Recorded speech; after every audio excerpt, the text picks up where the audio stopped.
Good morning বন্ধুরা, welcome back to my channel আড্ডা with রূপালী। তো আশা করি আপনারা সবাই খুব ভালো আছেন, সুস্থ আছেন, আর আমিও ভালো আছি এবং সুস্থ আছি। আর আজকের ভিডিওটা হচ্ছে শিবরাত্রির দিনের ভিডিও, আর ওই ভিডিওটাই আমি আপনাদের সাথে শেয়ার করব। আর এই যে ওই দিনই সকালবেলায় আমি রুটি ভেজে নিলাম, ভেজে নিয়ে হচ্ছে এখন আমি বিছানাগুলো উঠিয়ে নেব। ভিডিওটা বেশ কিছুদিন আগের, শিবরাত্রি গিয়েছে অনেক দিন হয়েছে, কিন্তু আমি ভিডিওটা আপনাদের সাথে শেয়ার করতে পারিনি, কারণ ভিডিওটা আমি এডিটিং করতে পেরেছিলাম না, মানে সময় হয়নি। আপনাদেরকে তো আগেও বলেছিলাম আমি ছেলের পরীক্ষা নিয়ে একটু ব্যস্ত ছিলাম। তো এখন আমি যে সমস্ত ভিডিওগুলো করে রেখেছি সেগুলো এডিটিং করে করে একে একে আপনাদের সাথে শেয়ার করব। তো আজ থেকে আমি আবার নতুন করে ইউটিউবের কাজকর্মগুলো শুরু করলাম, নিজের কাজও শুরু করলাম এবং বন্ধুদের ভিডিও দেখাও শুরু করে দিয়েছি অলরেডি। তো সে যাই হোক, আমার এই যে বিছানাগুলো উঠানো হয়ে গেল, আর সকালে রুটি ভেজেও সবাইকে দিয়ে দিয়েছি। আর আমি তো উপোস আছি সমস্ত ঘরের কাজকর্ম সেরে, তারপরে আমি ঠাকুর ঘরে ঢুকে ঠাকুরের কাজকর্মগুলো করব আর কি। যদিও সব ধোয়া মোছার কাজ আমার হয়ে গিয়েছে, মানে পুজোর জোগাড়টা। গুড ইভিনিং বন্ধুরা, এই যে শাড়ি ঠাড়ি পরে একদম রেডি হয়ে গিয়েছি। রেডি হয়ে আপনাদের সামনে আসলাম, কারণ আমি পুজোতে বসবো। আজকে তো শিব চতুর্দশী, 8টার সময় চতুর্দশী লেগেছে। তো এখন বাজে হচ্ছে 8:30। তো সন্ধ্যা ঠন্ধ্যা দিলাম, রেডি হলাম, সব কিছু করলাম, করে নিয়ে এখন আর কি পুজোতে বসবো। তো ভাবলাম এই ফাঁকে একটু আপনাদের সাথে কথা বলে নিই। আর এই যে আমার কয়েকটা সুতির আর কি লাল রঙের শাড়ি আছে, তো সেই শাড়ির মধ্যেই একটা শাড়ি পরলাম আজকে। তো পুজোর দিন আমার লাল শাড়ি পরতে খুব ভালো লাগে। তো ঠিক আছে বন্ধুরা, আর বেশি বক বক করবো না, কারণ পুজোটা দিয়ে দেরি হয়ে যাচ্ছে, আবার জোগাড় করতেও সময় লাগবে। তো আপনারা আমার সাথে থাকুন আর ব্লগটা দেখতে থাকুন। আর এই যে আমি এখন ঠাকুর ঘরে ঢুকে গিয়েছি, তো শিব ঠাকুরের অভিষেক করাবো।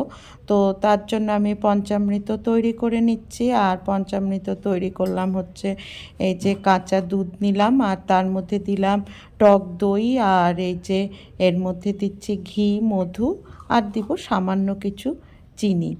এই দিয়ে পঞ্চামৃত তৈরি করে নিব। আর এই পঞ্চামৃত দিয়েই হচ্ছে শিব ঠাকুরের আমি অভিষেকটা সেরে নিব, তারপরে আমি পুজোটা দিব আর কি।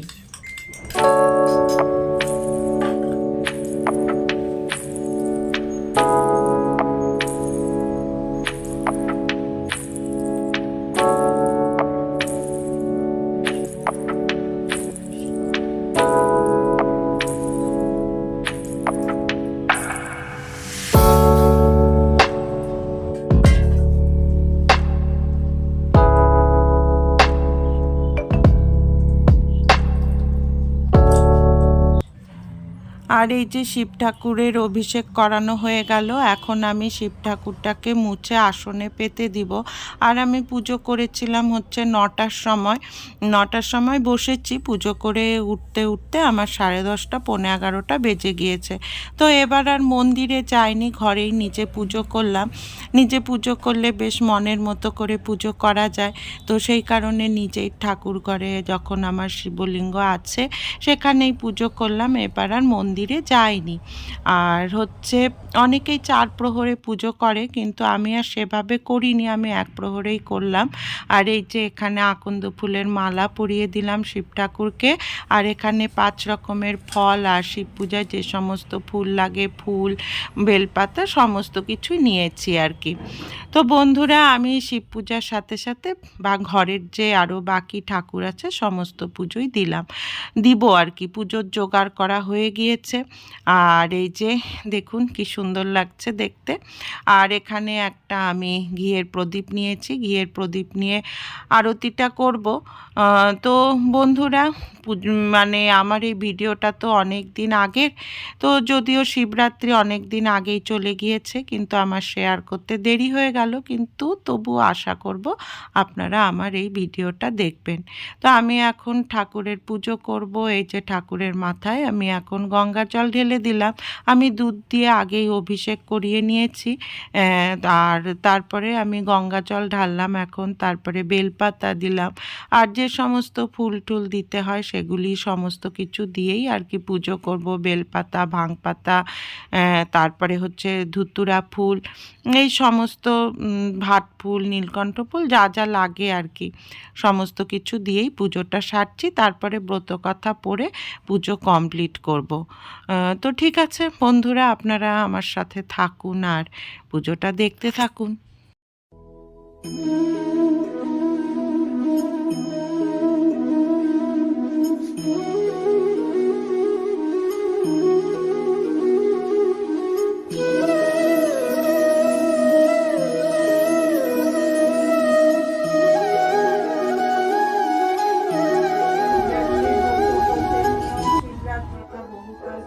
বারাণসীতে একবার ব্যাগ বাস করত, দিনরাত সে শুধু জিভাত্তা করেই বেড়াতো। সেই ব্যাগ একদিন বনে শিকার করতে বেরিয়েছে।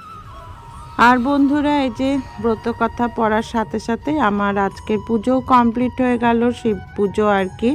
আর আজকের আমি উপোসটা মানে ভাঙবো না, মানে আজকে বলতে আমি যেদিন আর কি শিব পুজো করেছিলাম, শিবরাত্রির দিনই আমি পুজো করে উপোস ভাঙিনি, পরের দিন পারণ করে আমি উপোস ভেঙেছিলাম। তো পারণের ভিডিওটা আজকে শেয়ার করলাম না, তা না হলে ভিডিওটা অনেকটা বড় হয়ে যাবে। পরবর্তী ভিডিওতে আমি সেটা শেয়ার করব। আর বন্ধুরা, কেমন লাগলো আজকের ভিডিওটা অবশ্যই জানাবেন।